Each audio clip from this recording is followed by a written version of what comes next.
Bonjour à tous, je suis ravie de vous retrouver pour l'émission En coulisses, l'émission qui part à la rencontre des artistes. Et aujourd'hui, j'ai le plaisir d'accueillir Ben l'Oncle Soul. Salut Ben. Waouh. Ça va? Ça va et vous? Oui, ça va, merci. D'ailleurs, aujourd'hui, c'est plus Ben ou Ben l'Oncle Soul? Non, c'est toujours Ben l'Oncle Soul. C'est vrai? Ouais. Ok. C'est mon nom d'artiste, c'est comme ça qu'on me connaît d'ailleurs. Bah oui, c'est sûr, ouais. C'est comme ça qu'on te connaît. Et alors, t'as choisi de faire l'interview en avant-scène. Eh oui. Pourquoi? Bah écoute, c'est là où ce soir va se passer ce qui doit se passer. En fait, c'est la scène, hein. Moi, mon centre d'intérêt, quoi. Quand je fais un album, finalement, même en studio, c'est un jour pour pouvoir le jouer sur scène. Pour le montrer, quoi. Pour partager, pour en fait. Le partager, exactement. Ouais. Ouais. Et du coup, ça me semble être le bon endroit. Avant qu'il y ait les balances qui commencent. Ouais, c'est sûr. C'est bientôt. Ça fait partie entièrement du spectacle, donc c'est important. Ouais, carrément. Ben, pour ceux qui te connaissent pas, tu es chanteur, auteur, compositeur, interprète depuis 20 ans dans un style soul et rétro, si je me trompe pas, c'est bien ça. Un peu moins de 20 ans. Mais un peu moins de 20 ans. Oh, si, oui. Je voulais me rajeunir, mais ça marche pas. Et du coup, d'ailleurs, on va écouter un petit extrait pour ceux qui te connaissent pas de la chanson qui t'a fait connaître. C'est laquelle? Soul, man. Yes. J'ai pas l'âme d'un gangster, la bonté de l'abbé Pierre Nilora, de Guevara. Je suis qu'un soul man, écoute ça, baby. Je suis pas un soul man, loin de là. Juste moi, mes délires, j'ai rien d'autre à offrir. Et je sais qu'en vrai c'est déjà ça. Et alors, Ben, si tu devais dire un mot pour représenter ta carrière, pour définir ta carrière, en un mot. Bah, soul. Soul. Ouais. Bah, c'est dur comme exercice. Une carrière, c'est un parcours. C'est plein de moments, ouais. Bah, y a plein de choses qui me viennent à l'esprit, mais. Soul. Bah, voilà. C'est ce que je fais comme musique, en tout cas. Ouais, c'est ce qui te représente. Exact. C'est ça. C'est dans mon nom, même. C'est vrai, Ouais. Ben l'Oncle Soul.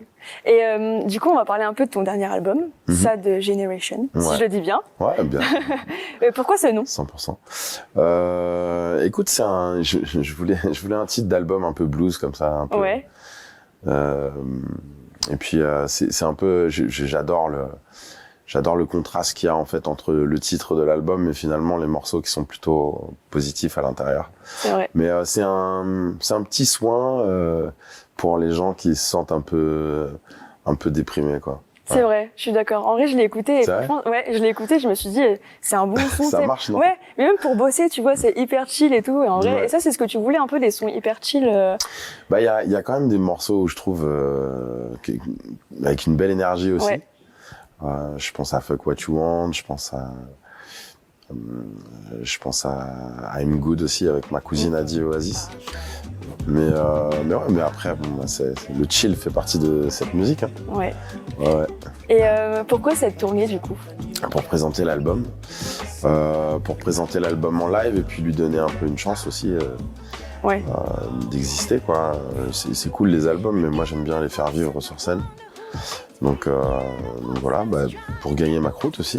Non, bah oui, comme tout le monde, c'est vrai. Bah oui, bien sûr. Hein. C'est mon c'est métier. ce qu'il faut faire. Hein. C'est un métier comme un autre et même c'est un très beau métier. Non, et puis surtout par rapport au disque maintenant, comment ça fonctionne, etc. Je pense que c'est surtout sur scène qu'on gagne notre vie. Hein. Ouais, parce que tu vois un changement, tu vois, c'est compliqué, c'est compliqué, oui. Enfin, moi ça va. Ouais. Mais en vérité, oui, quand même, on vend moins d'objets physiques. Ouais. Et du coup, on est moins rétribué sur notre musique. J'ai vu que tu avais créé ton label. Ouais. Il y a pas longtemps. Ouais. Et alors, qu'est-ce que ça change pour toi en tant qu'artiste? Est-ce que tu travailles plus? Tu gères plus de trucs? Ouais, c'est sûr, c'est certain. Je travaille plus, mais je suis je suis vraiment maître de mon projet. Et ça, c'est un truc qui me tenait à cœur. Je peux faire vraiment la musique que je veux. J'ai pas de restrictions, quoi. Ouais. Je travaille avec les gens avec qui j'ai envie de travailler, avec les musiciens avec qui je veux bosser. Parce qu'en fait, pour ceux qui ne connaissent pas, ça veut dire quoi avoir un label pour un artiste? Ça veut dire faire toute la chaîne de production musicale. Ouais. du début du projet jusqu'au pressage des objets. Nous, on fait du CD, du vinyle. La mise en ligne en digital. Oui. Les accords avec les partenaires, justement, de distributeurs de la musique, quoi, soit en physique, soit en digital. Ok. Soit sur les plateformes. Et puis, ça veut dire faire des contrats, ça veut dire rémunérer des gens, Oui. ça veut dire faire tourner une boutique. C'est sûr. C'est pas la même chose en fait. Chef Souscrire d'entreprise, quoi, un peu. Ouais, non, C'est mais ça en fait, c'est une entreprise comme une C'est autre. une industrie, en tout Ouais. cas, ouais. Et t'as d'autres artistes dans ton label ou... Ouais, je commence. Hein, Oui, tu commences. J'ai produit une dame qui s'appelle Linda Lee Hopkins, qui fait elle du gospel, qui est américaine, Ok. qui a sorti un album là il y a quelques semaines. Et du coup, voilà. Donc c'est toi qui on gères un commence peu, à la faire tourner et tout. trop bien. Ouais. Trop bien. Et alors, tu préfères être chanteur ou producteur? Je préfère être chanteur parce que ça veut dire que je suis sur scène et que je fais mon job. Et c'est une grosse part du plaisir de faire de la musique, c'est de monter sur les planches le soir devant un public et de partager ça avec les gens. C'est pour ça que je fais ce métier, quoi. Ouais, c'est un peu l'apothéose, quoi. C'est ce que tu Ouais, fais. c'est ça. Tu travailles tout avant pour faire ce que tu fais le soir, quoi. Exactement. Après, c'est vrai que le travail de production est super intéressant. Moi, je m'y intéresse de plus en plus parce que j'ai toujours été passionné des sonorités. Je voulais savoir comment c'était fabriqué. Et puis, je trouve de prendre part un peu à toutes les parties du projet, ça permet d'être encore plus impliqué, de voir comment ça se passe. Mais c'est comme ça, même, je pense qu'on définit sa musique. Hein. Ouais. C'est pas juste en chantant. Les mots, c'est une chose, le message est une chose, et puis je pense que la vibe en est une autre, quoi. C'est super important aussi les arrangements, les sonorités, dans quel mouvement on s'inscrit. Voilà, Ouais. c'est les sonorités qui le dictent, ça. C'est vrai. Et du coup, c'est quoi le premier concert que t'es allé voir? Le tout premier concert, je crois que c'est Dorothée. Ah ouais. Mais j'étais petit. Hein. Bah oui, mais moi j'ai pas connu. Ouais. C'était à Bercy. C'était avec c'était avec les parents d'une amie et les gars chauds. À Bercy. Ouais. Et t'avais quel âge du coup? Ouais, je sais pas, j'avais 10 piges, quoi. Ah ouais. Tout premier concert. Ouais. Mais c'était impressionnant parce que Bercy, c'est vraiment une grande salle, donc il y avait beaucoup de public. Ouais.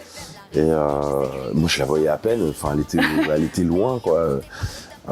Donc ouais, j'ai un bon souvenir de ce concert, et notamment parce qu'il y avait des petits goodies dans le public. Les gens avaient acheté les casquettes avec, il y avait des LED qui clignotaient. Ah oui. Et du coup, en tant qu'enfant, ça m'avait marqué que dans le public, il y ait plein de gens qui avaient allumé les LED et les petits Maintenant, trucs ça qui se fait beaucoup, clignotent c'est et un tout, peu les ouais. shows où tu vois plein de lumière. C'est vrai que ça fait partie du Ouais, show avec les intégrant, drones parce que même ouais, maintenant. oui, c'est vrai qu'il y a des trucs et, de fou. je trouvais ça super cool d'avoir une petite interaction en tant que public. Ouais, ça c'est vrai que c'est cool. Ouais. Et c'est quoi ta journée type en tant qu'artiste sur le matin? Ma journée type, en fait, ça dépend si on voyage en bus. Ouais. On est en tourbus la plupart du temps, mais il y a des destinations où c'est avion. Mais en gros, on arrive dans une destination. Ouais. En général, on a une chambre d'hôtel, donc on passe se changer, faire la toilette, et puis après rendez-vous pour aller déjeuner, en général vers 13h. Ouais. Suite à quoi, chacun va qu'à ses occupations. Il y en a qui font du sport, il y en a qui bouquinent, il y en a qui écoutent de la musique, il y en a qui bossent encore. Et puis 16h, c'est le rendez-vous un peu pour faire les balances. Jusqu'à 17h30, 18h. Ok. Et puis après 18h, en général, on va manger vers 18h30, 19h. Ça s'enchaîne vite en plus, j'imagine. Ouais, après, ça jusqu'à va vite, l'arrivée du public et tout. Ça va vite. Et est-ce que t'es stressé avant de monter sur scène? Ça dépend. C'est vrai, ça dépend Moi, de quoi ça du dépend. coup? Aucune idée. J'ai pas essayé d'analyser, mais si t'as de la famille dans la salle, par exemple, ça peut rendre un peu plus nerveux qu'à la normale, mais je suis pas d'une nature très stressée. Ok. Mais s'il y a un enjeu particulier, je sais pas, Ouais, s'il y a un truc plus important que d'autres. Je sais et pas, une des date. fois on me dit il y a le programmateur de tel Ah oui, festival ouais, qui s'il y est a dans des la gens salle. importants qui peuvent Ouais, jouer je- sur. Ce serait bien qu'on le fasse, oui. Donc Ouais. Et du coup, t'as l'impression que tu joues mieux des fois quand t'es stressé ou pas? Est-ce que Non. Est-ce que t'as non, en t'as- plus c'est vraiment pour moi le stress c'est inutile. Hein. Ouais. Enfin, c'est pas utile à la musique, hein, pas du tout, je crois pas. Et t'as des techniques un peu ou pas? Si quand t'es stressé pour te déstresser. Ouais, mais nous on a un petit rituel avant de monter sur scène. En fait, on se fait des câlins, quoi. Oh. On se prend toute l'équipe dans les bras et pour passer un bon moment, parce que voilà, c'est une histoire d'amitié. Hein. La plupart d'entre eux, je les connais depuis longtemps. C'est ce qui fait aussi que voilà, vous renforcez des liens, que ça... Bah ouais, puis on passe notre vie ensemble, C'est hein, ça, en sur fait. la route. On apprend à se connaître, on vit en communauté, quoi. Donc ouais, c'est cool. Et en fait, ça suffit à nous apaiser, nous calmer. Ouais. S'il y a Un peu s'il y a un petit fond de stress ou d'énervement ou de, en fait, ça calme, ça lisse un peu. D'être ensemble, ça vous apaise quoi. Bah en fait, on se concentre sur notre connexion entre nous et c'est vrai que comme on est bienveillants les uns avec les autres, il y a pas de. C'est important d'avoir une bonne team pour travailler, c'est- d'être bien entouré en fait. C'est primordial. Il y a des mois où je passe plus de temps avec eux qu'avec mes Ouais. enfants, donc. Et du coup, en parlant d'enfants, du coup, tu es père de famille, je rebondis tant que tu Ouais, me. bon, ça c'est pas un secret. Ouais, non, il y c'est a pas, de non, c'est souci, pas, c'est pas un secret. Ouais, je suis Et ça a changé quoi pour toi? plein de choses. Déjà être beau-père, parce que je suis beau-père d'un grand garçon qui a 14 ans. Ça a changé plein de choses. Super intéressant de trouver sa place à la fois en tant que comment dire, t'es là pour guider, Ouais. t'es là pour transmettre aussi des connaissances, du savoir. T'es là pour promettre aussi. Et ça, c'est assez cool. D'être Promettre capable quoi, de tenir ses promesses, quoi. Ouais. En fait, on donne pour qu'il y ait de la confiance, il faut aussi parfois faire des promesses. Ouais. Et non, franchement, c'était super. C'était super d'être beau-père avant d'être père, parce que du coup, il n'y a pas de raccourci possible. Ouais. Et tu fais pas les choses inconsciemment avec un enfant qui est pas le tien à la base. Tu fais les choses de manière très, on va dire, réfléchie, ouais. Ouais, le plus possible en tout cas après. Et du coup, papa aussi d'une petite fille qui a 6 ans. Voilà. Ok. Et c'est chouette parce que même artistiquement, musicalement, ça ouvre des nouveaux thématiques, ça donne de l'inspiration. Moi, je pense que ça change une vie, hein, en vrai. Ouais, bien sûr.